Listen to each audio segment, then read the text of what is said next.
Ora, sejam mais uma vez bem-vindos à nossa rubrica semanal, onde neste vídeo vamos então falar sobre as últimas decisões por parte dos bancos centrais, nomeadamente a Fed, que oficializaram, portanto, uma subida mais brusca sobre as taxas de juros e também a própria Fed a dar então início, a anunciar a data da redução do balance sheet, que deverá começar já no próximo mês de junho. Ora, como reação à decisão,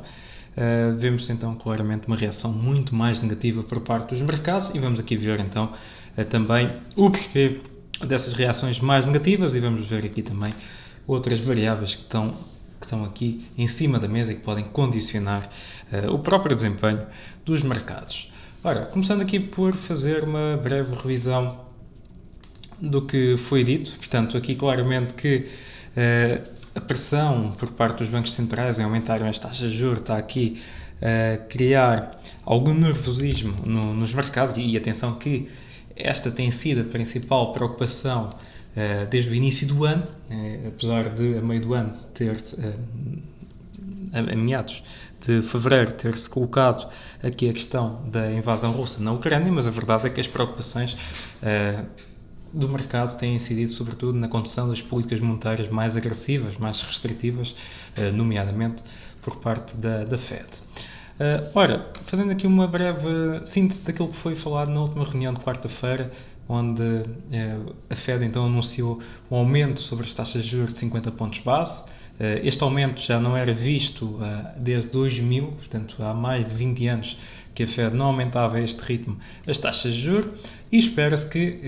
o aumento de 50 pontos base dure pelo menos durante os próximos 2 meses também, e depois os seguintes aumentos deverão ser de apenas 25 pontos base, como se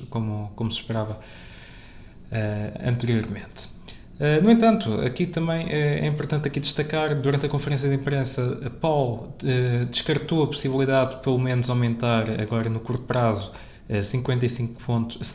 pontos base as taxas de juros, o que acabou por ser interpretado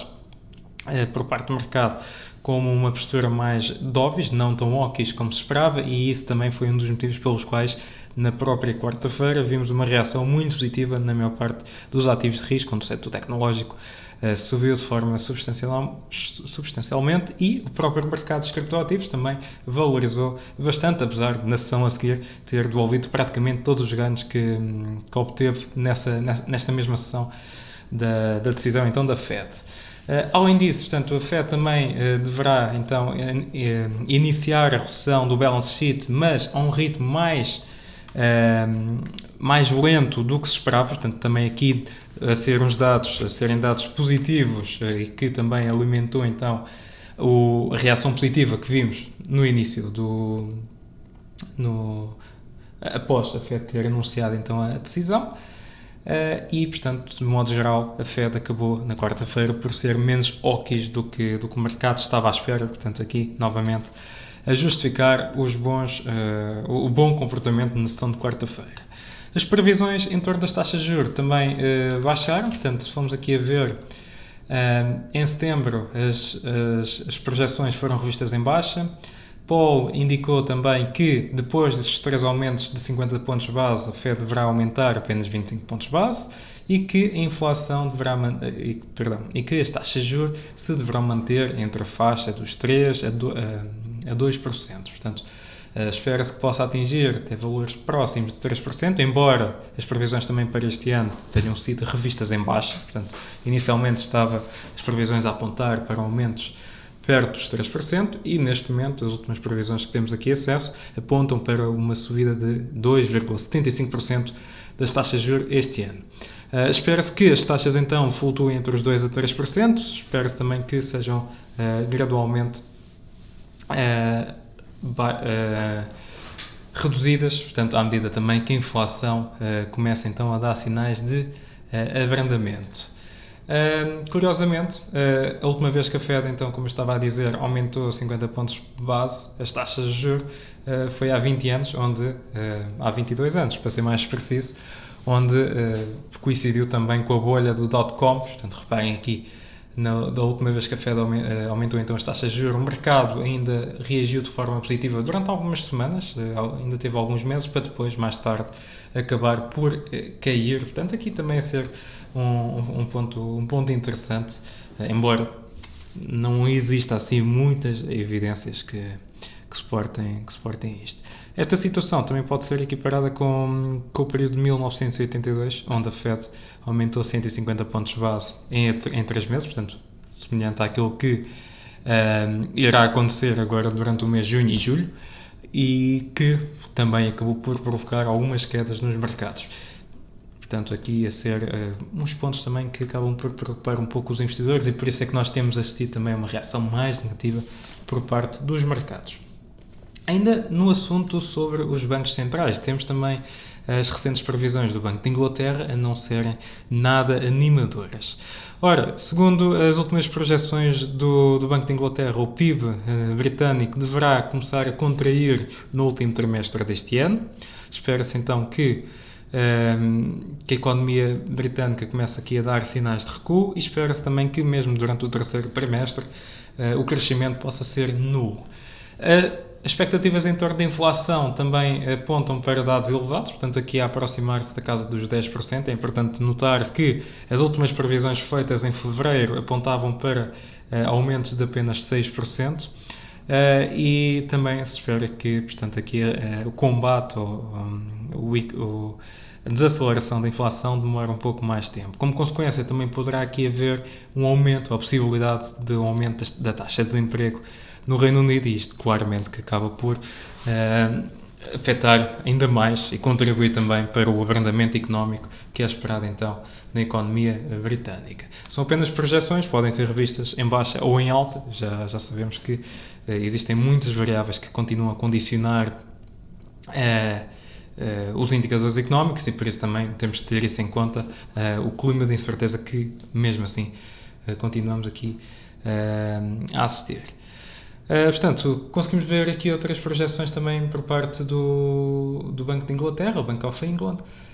Conseguimos ver aqui, por exemplo, que apesar, e este aqui também é um dado curioso, que apesar das previsões ou projeções negativas, não se espera grandes mudanças sobre as taxas de juros, portanto acaba por haver também aqui algum cuidado por parte do Banco Central britânico em não criar aqui em não contribuir aqui para um grande choque na economia. Portanto, aqui, apesar do outlook negativo, as taxas de juros deverão manter-se inalteradas, ou pelo menos as metas deverão manter-se inalteradas. Aqui portanto, só aqui para referir o último ponto, também aqui em termos do sentimento do consumidor, também o banco espera que comece aqui a sentir-se aqui uma deterioração neste indicador, e que também o rendimento das próprias famílias começa então a baixar. E passamos aqui para outro ponto que também acho que pode ser aqui interessante vermos, é que se olharmos para os países emergentes, ou pelo menos para alguns países emergentes, conseguimos ver que permanecem, portanto, com taxas de juros muito negativas, e aqui o aumento das taxas de juros por parte dos principais bancos centrais pode também aqui pressionar estes bancos a aumentar também as suas taxas de juros. Temos aqui o caso mais evidente do Brasil e do Chile, que têm taxas de juros negativas e que, portanto, poderão aqui ter espaço para avançar com novos aumentos, se efetivamente também se verificar que há necessidade disso. Portanto, a inflação não é um problema apenas, aliás, não é um problema generalizado, portanto, apenas tem sentido, sobretudo, no Ocidente, e há economias que não têm sentido muito isso. Passando para outro tema, portanto, aqui em relação ao petróleo, em que o petróleo tem estado claramente aqui exposto a períodos de maior volatilidade no curto prazo. Ora, se por um lado temos aqui o embargo que já está em curso por parte da União Europeia, depois temos também aqui o risco de recessão, que também aqui coloca o próprio preço do barril sob pressão. Ora, se olharmos para aqui para o gráfico, conseguimos ver a evolução da procura e da oferta. A procura mantém-se elevada, embora tenha aqui caído substancialmente, sobretudo devido aqui também à baixa de procura no lado chinês, devido às constantes medidas de confinamento que o governo chinês continua a aplicar em várias regiões de Xangai. Mas continuamos também com uma oferta bastante elevada. Portanto, estas variáveis acabam por o facto de continuamos a ter uma oferta, quando eu digo uma oferta elevada, perdão, cometi aqui um lapso, mas quando eu refiro aqui em termos de oferta, portanto, a oferta continua limitada, e isso claramente que continua também a contribuir para o aumento dos preços a longo prazo e, apesar de tudo, apesar da baixa da China, a procura também continua a exceder a oferta e por isso continuamos a assistir a preços bastante elevados no caso do Brent e do crude. Por outro lado, o embargo do petróleo russo aqui em curso na Europa também poderá ter um maior impacto se outros países aderirem então aqui ao embargo. Países como a Hungria, que inicialmente tinham descartado a possibilidade de terminar com a compra do fornecimento de petróleo russo, já começam a colocar essa possibilidade e, portanto, naturalmente que isto no curto prazo pode provocar também períodos de maior volatilidade,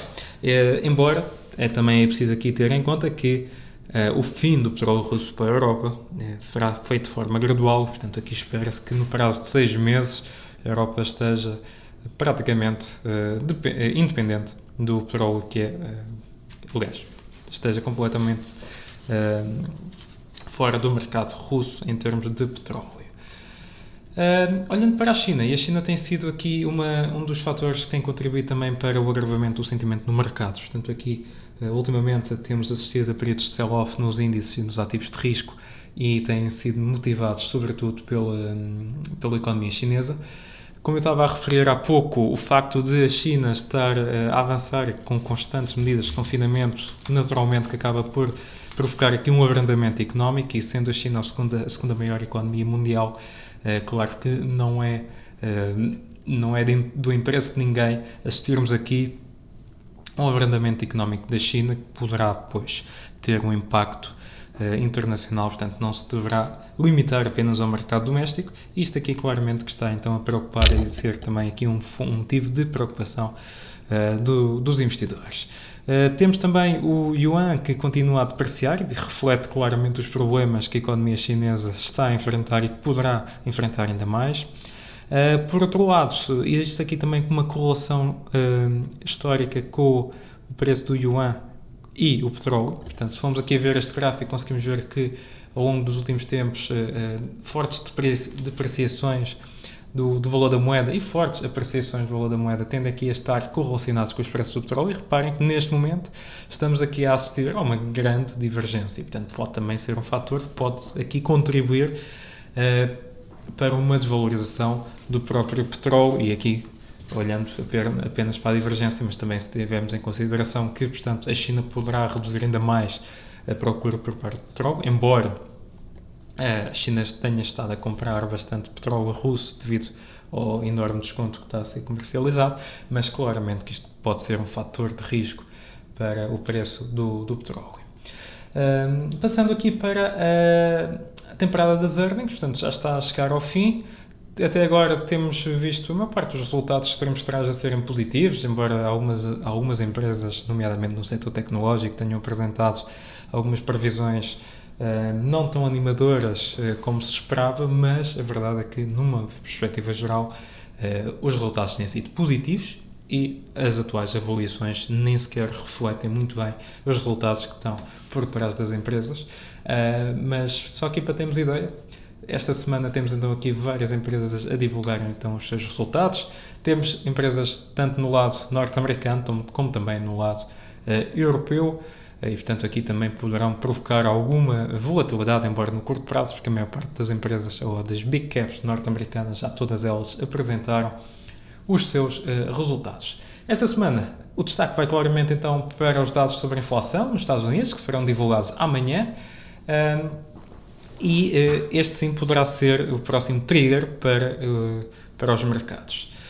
Ora, depois da postura menos hawkish por parte da Fed na semana passada, se a inflação começar então a dar sinais de abrandamento, pode naturalmente aqui alimentar um clima de risk-on nos mercados, e pode aqui apoiar novas valorizações. Por outro lado, se a inflação continuar a subir e se inclusive chegar a ultrapassar as previsões, pode aqui agravar ainda mais o sentimento negativo e, portanto, aqui provocar quedas ainda mais profundas. É importante aqui também notarmos que alguns bancos de investimento já vieram a público dizer que acreditam que a inflação já tenha atingido o seu pico e desde aí, desde que foi atingido o pico, portanto, poderá agora começar a abrandar a um ritmo mais acelerado. Vamos ver então se isso de facto vai então acontecer ou não. Ainda na quinta-feira temos também aqui o PPI, que é outra métrica que a Fed gosta muito de medir a inflação e, portanto, também é importante aqui de acompanharmos com atenção. Além disso, temos também a reunião mensal da OPEC, embora não se espere aqui grandes mudanças. No próprio dia em que são divulgados os dados sobre a inflação nos Estados Unidos, são também divulgados os dados de inflação na Alemanha e depois, na sexta-feira, temos aqui várias economias também americanas e europeias a divulgar então os seus dados sobre a inflação e o índice de confiança dos consumidores e de expectativas, portanto aqui também a ser muito importante no lado americano, que pode ter naturalmente impacto tanto no mercado cambial como também nas equities. E portanto esta semana fica, portanto, reduzida principalmente aqui aos dados sobre a inflação, mais propriamente aos dados que serão divulgados amanhã sobre a economia norte-americana. Da minha parte é tudo, resta-me desejar-vos a continuação de uma boa semana, bons negócios a todos e até ao próximo vídeo.